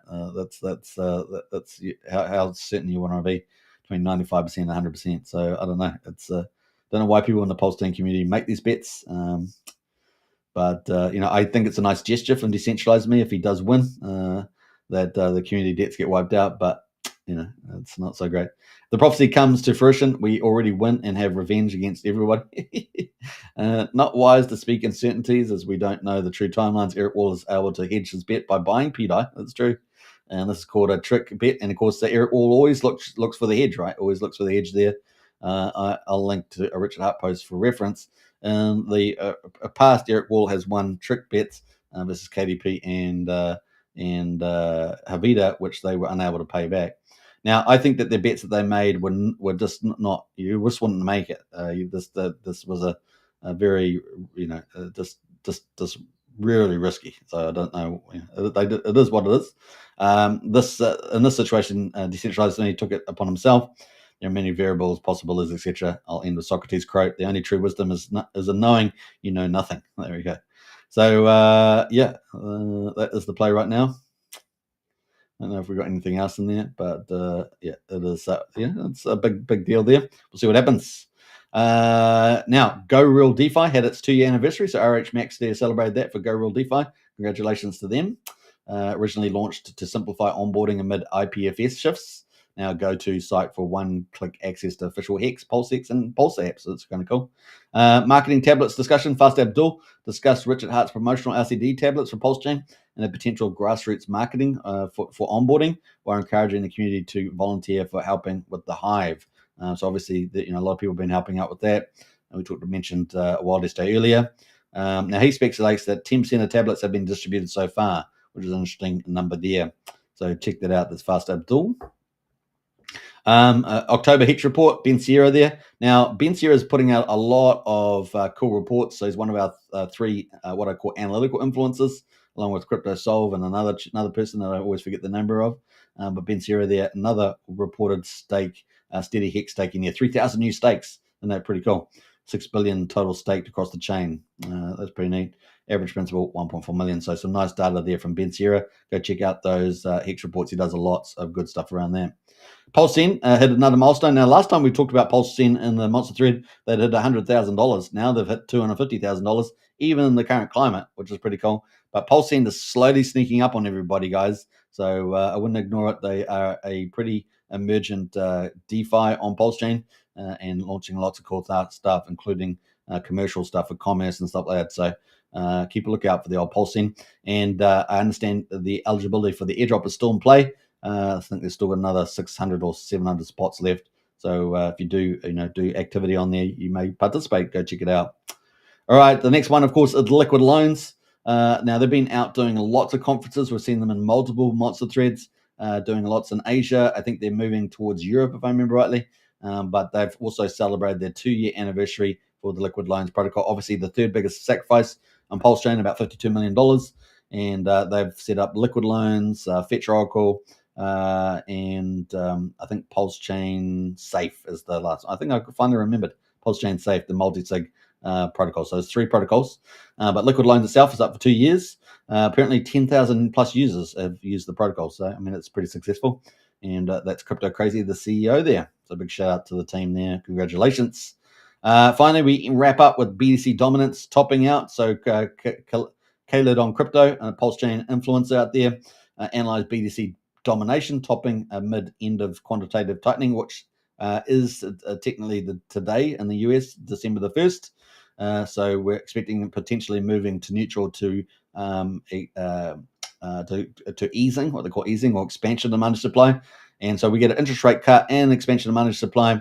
We're also getting a change to banking regulations, right, to be able to remove the Great Recession caps on lending credit. And that could itself increase the amount of spending by, I believe, something like $2 trillion approximately. So that's another piece of info out there. And so we could be lining up for the mother of all rallies, guys. I know it's pretty depressing at the moment, but it's a major buying opportunity with the volume that you can pick up at cheaper prices, particularly on PulseChain. But we are setting up for that monetary policy to absolutely gun us ahead. In addition to that, of course, we've got all the old bullish stuff around, Genius Act, stablecoins, tokenization from the SEC, Wall Street, in corporates and stuff like that. We've also obviously got the White House stuff coming up, the Clarity Act, maybe switch into next year. But we've got so much stuff, guys. It's just insane how much good news we've got going to flow out in the golden age of America ahead of us over the next 2 years. All right, so that's kind of the play there. So historical patterns show BTC peaks at QE highs, with rates and PMI not there yet. And that's the other thing, right? So we've got rates coming up on the 10th, so that's only another 9 days away. And we've got the PMI as well, with the economy, below 50 and got just such a long time to run under the golden age of America for expansion. And remember, Trump put in $21 trillion. He raised that this year compared to, Biden's $1 trillion over 4 years. I mean, it's crazy. We're about to go through an absolute boom there in the United States. So pretty cool. And of course, the tax 100% expansion there too. Honorable mentions go to Hex Turbo. Do you still believe in RH and PulseChain? Trav Connors says was in week 62 of trading from $100 to 1 million. So week 62, so he's on the journey there. Mo Mindset, of course, always out there doing some artwork and promoting PulseChain. So big shout out to Mo Mindset there. So those are the hot ones there. We do have some pretty cool projects in the Monster Thread this week. Heartwood Dog, episode 5 is out, right, of the episode there. We're going to check that out. True DeFi as well. Learning how to double your PLS. So that is also out. So go check that out. RhinoFi, of course, with their combat token and the 28-day treasury recharging with the old Pulse, looking very strong. We interviewed them earlier this week. So if you haven't checked out that interview, check it out on the Crypto Night Show. What a wonderful team. Honestly, one of the best teams out there. Just a great bunch of guys there leading there. ProveX, of course, day 19 updates. Now, obviously, we just gave you the update for day 20. We'll do another little update before we finish. And then community and project shout outs as well. We've got lots of people in there doing lots of great things. So Hog to the Moon came out. This thing is so good, guys. Honestly, we're so lucky to have our own top tier anime series on PulseChain. And of course, we covered season 1 for Pulse of the Fallen. Now we've got the interim series called The Chronicles of Hog, Somi, and Andrew Tate. And that's been pretty fun. You can see the artwork's fantastic. Here they are outside Buckingham Palace. They're really trying to fight the global world order there. It's pretty crazy.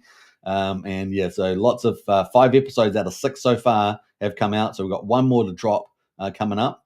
And so you can see the video there. There is a Titan. So there's these characters called Titans. One of them is Hillary Clinton, and she happens to be eating one of the guys in this, unfortunately. Not Somi, though. It's not Somi. But yeah, it is pretty crazy, guys. You never know whether it's going to, twist and turns on the old Hog with the Fallen here. And episode 6 is dropping soon. So definitely check that out. With the old Hog, and of course you can buy Hog on the market there trading away. And like I said, just like with RhinoFi, these guys are one of the best communities to get into. You really feel welcomed when you go to these guys. And there's a little bit of the clip there of the video. It's crazy stuff. You love it. It's crazy. You like a bit of crazy in your day. It's a great watch there. And you can see Somi, Andrew Tate, Hog there on the left, and lots of other well-known characters. So check that out. All right. So we also got True DeFi. It was in this week as well. Now True DeFi is about to launch. So you got to definitely check this out. This is from some pretty well-known community members leading this, and True DeFi there.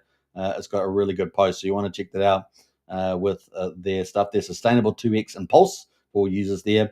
Now, typically, this tokenomics work when you're at the bottom of the market and you're rising up, and that's what we're expecting to see ahead of us. So it's set up for that. Pretty cool. So definitely give it a good read with all the breakdowns for True 2x there coming soon to PulseChain. Very, very cool. It's got some cool charts in there showing how it all works. All right, so that's pretty much it from the team. Join their Telegram as well. That's a Telegram there, so join up today to TrueTX, and they've got some cool video here of how it all works. So if you want to find out, you can watch the video too to kick yourself off there. We deploy. You can see how the whole process works. Step. All right, and then we've got RhinoFi, of course. We talked about this, leading the way with the treasury, and this thing is looking really good. So they've already given out 1 billion Pulse distribution and 225 million Rhino, so they're doing pretty well, the team. They've got hitting some really big community milestones. Over 630 people now join the community, so that makes them a pretty significant team. And the Rhino there is trading at the moment, but they've got the 28-day recharging, and that is accumulating more Pulse, and it's pretty full. The old treasury there is pretty full of Pulse. So when Pulse goes on a big rally, guys, these guys are set up. Most teams don't have treasuries; they're just relying on buy and demand. But these guys have a treasury plus buy and demand, so it's got the super duper there. And the old team, and they're one of the best marketers too. I mean, look at the videos, fantastic marketing guys. These guys are awesome. So big shout out, RhinoFi team there. Obviously, the Crypto Night show's in there as well. Big shout out to the Crypto Night show. we got the ProveX update for day 19. So if you want to see what the results were about the end of day 19, they're all here as well. You can compare them what we've got today, which I already kind of did. So that's a little snapshot there for day 19. Then we got some community shout outs. So big shout out to DJ Cryptomatic, the Left House. These are both two of our big DJs that do some crazy good shows on PulseChain. We got Brother KG, of course, Internet Money, doing some great stuff. Internet Money, absolutely doing an amazing job there. And of course, Patrick David Bet there and Matt Wallace, with massive followings.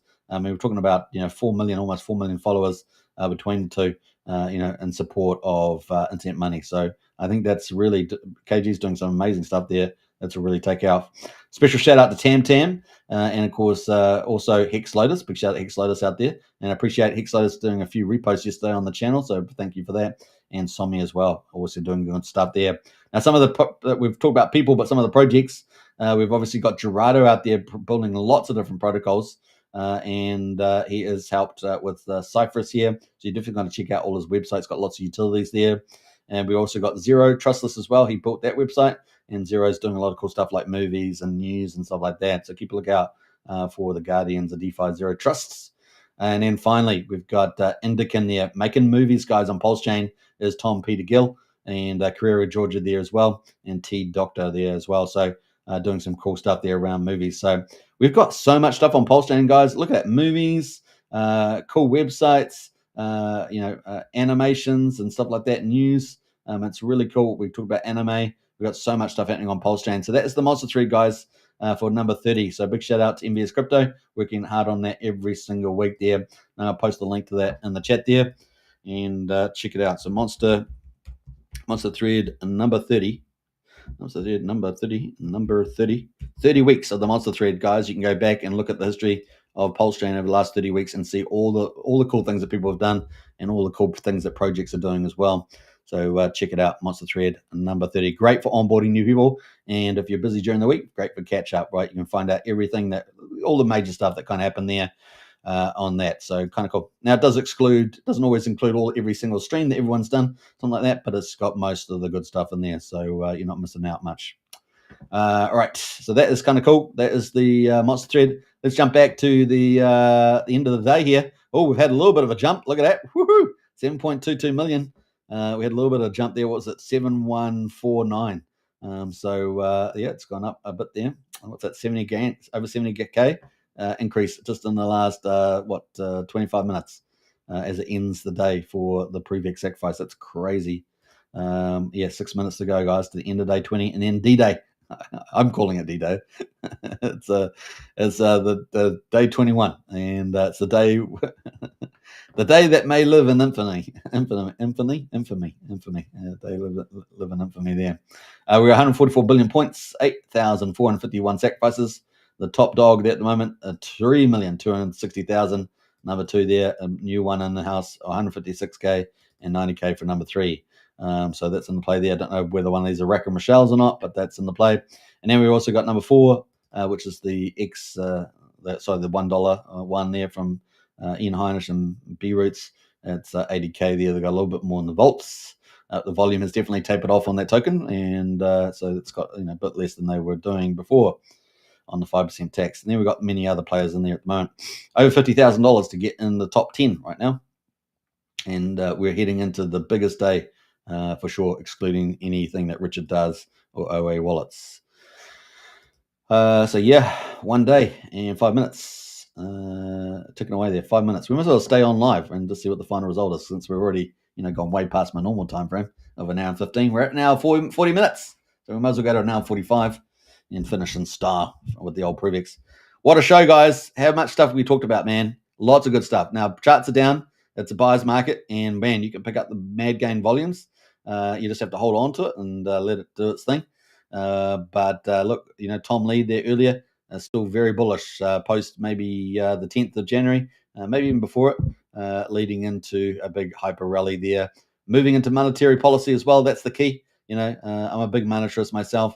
And I see that being, change in monetary supply there, change in bank leveraging and interest rate cuts. It's game on, guys.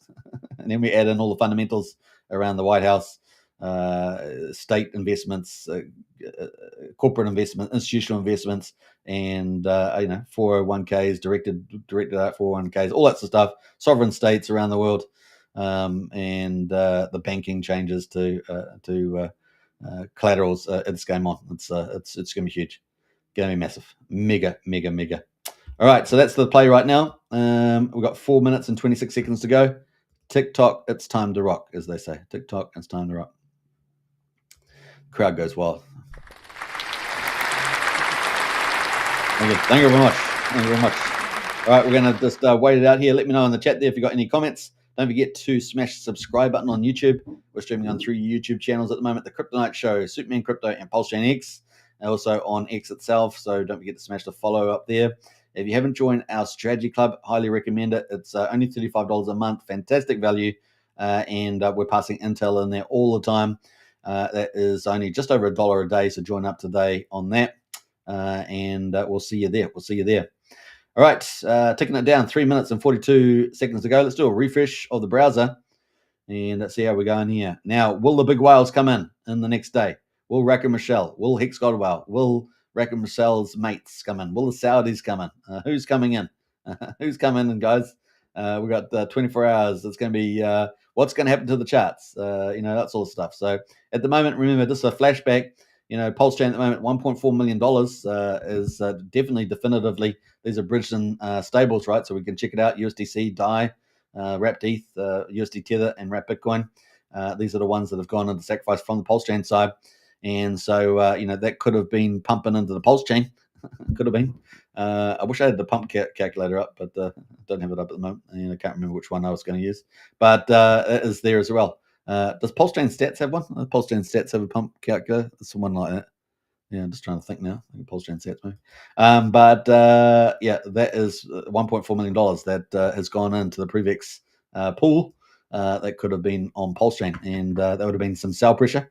And no doubt that was the last 24 hours, because we saw quite a big jump from 1.4 there as well. I think we were yesterday, what we were at 1,250,000 when we did live show. So I think we're, what's that, 180K up there. So yeah, it makes an impact, doesn't it? Especially on thin liquidity on the old PulseChain. So 2 minutes ago, guys, 2 minutes ago. That's where we are. Let's pull up the old PulseChain chart while doing it, because I probably should talk about that today. But let's have a look at the PulseChain chart. So we're going to wrap Pulse and pull that up. 2.3 million in that main pool. Now, I'm not sure what the total pools are. I've got to bring up the right site for that, but that's where we are at the moment. So let's go to the weekly chart on here. Let's go full mode, full DGN. Let's get rid of the overlays. And that's our chart at the moment. So not pretty. We're what's the low we had back here? We had 1654, or it's the low here, 1658. So we're basically at the same lows that we had on March 25. So tomorrow, is that going to be the low? The low. The day that's about to start in a minute. Is it going to be the low? I just see it hard not to be. That being said, what happens on the back end of the 24-hour period? Do we then get a relief rally coming in at the end? That seems reasonable. So could we have carnage through most of the day, and then maybe all the day, and then we get a relief rally off the new all-time low? So that's the other thing, right? So there's two strategies. Some people might go into ProveX. They want to get part of the ProveX fundamentals. Others will be saying, well, actually, I just want to pick up a lot of the Richard cores and wait for the carnage to play out over the next 24 hours. Maybe a good day to go off to the golf course, unless you're buying, and then it's time to push the buy button. But maybe wait until the day. It's going to be interesting to see how that plays out. But that is where we are right now. We're at 33 seconds to the end of the ProveX day. Brendan says new all-time low. Oof. Yeah, that's right. Oof. That is the play right now. All right, so 23 seconds. We've got lots of cool protocols coming, but they don't keep the charts up. They're going to be good for PulseChain. And we just went through many of them today. But the charts will do their thing. 11 seconds, guys. We're counting it down to the end of day 20. D-Day is about to start in 7, 6, 5, 4, 3, 2, 1. Beep, beep, beep, beep, beep. There we go, guys. That is the carnage. That is the carnage there. We're going to take a snapshot of that, and There we go. So that is where we're starting at the moment. Bam. All right, so 7 1/4 there. We did have quite a nice little jump at the end. Maybe we'll get a little bit of late processing. 7-2, just a little bit of late processing there. And the leaderboard there looking pretty interesting. It's not populating there, but anyway, this is where we are on the old putt. Oh, there we go. That's the leaderboard there. So we're going to push a pump on that. Let's scroll that down, and bam. Take a few snapshots of that from my my diary. No, just kidding. But that is the play. Let's do one more for the links here. All right, bam, bam. There we go.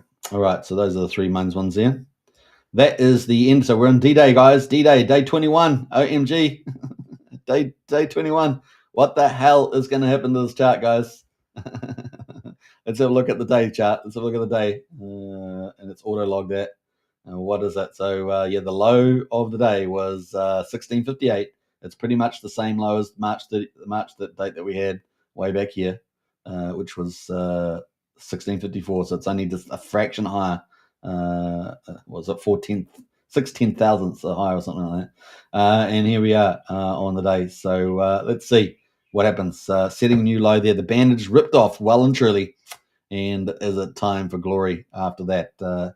Who's going to buy the all-time low? That's the question. And it's what's the rule in buy low and sell high? So could you be buying the very low today on D-Day that we will see? All right. What is the 1 minute chart doing? I don't know, dude. Damn traders. Damn traders. That's a 1 minute chart, dude. That's a 1 minute chart. Well, apparently that's a 1 minute chart there. So there we go. Carnage. All right. So opportunity to buy, guys. Buying the low, buying mad volumes, getting the main gains there the next 24 hours. Going to be some interesting stuff. And when will we see a relief rally after that? Obviously, the sacrifice continues to go on at a slightly higher rate, 6.25. Those next few days will certainly bring in new capital. These are the latecomers, but it won't be anything like D-Day. D-Day was when we should expect the big money to truly come in, possibly some large late big comers in the next following days, but generally they'll get in today on D-Day. All right, so that is the old PulseChain there as well. All right, so we're going to have the mother of all recoveries on Pulse from this day. Will you guys be the heroes? I don't know. We'll find out. All right, see, that is where we are right now on the. We're counting it down. 23 hours and 57 minutes to go. Let's see where we go, guys. I've got some snapshots. We've got some baselines. It's going to be fun to see where it all goes from here. All right, hope you guys enjoyed the show. We went extra long, guys. 1 hour and 47 minutes. It's crazy. If you do love daily crypto and PulseChain content, check out the channels. Check out the socials. Join up to the Discord Strategy Club. Only $35 a month. Only just over $1 a day. Fantastic value there as well. Oh no, big red dip in 1 minute. No, is it? I just lost the chart, damn it. I just lost the chart. What the fudge? Let's pull the chart back up. We got to check that. He's always teasing me with this damn flipping charts. He always gets me to do weird things and mess up my live shows. It's a red, it's green candle, dude. You fibbed. But look, it's going to be interesting where we bottom out here. Will we lose a zero today? That's a question. That's another question. Liquidity is pretty thin, just on this pool alone, which is the main pool, is 2.3 mil. Anyway, we'll see you there. Cheers, super. I appreciate it. And now 48 minutes. Time to finish, guys. You just never know. In December, in January, will we see one of those? We shall see. You know, you could get a God candle at any moment. You could get a God candle at any moment. Green candle at any moment. Giant green candle. It's easier to get them because it's easier to get them because it takes less economic for sale because there's less of it for sale. All right. Hope you guys enjoyed the show, guys. Catch you tomorrow, and we'll see where it all lands. I'll do the end of day 21, and we'll see what happens over the next 24 hours. D-Day is in play. Place your bets or not. Just sit and have a cool drink next to the pool, something like that. All right. Take care. Bye for now.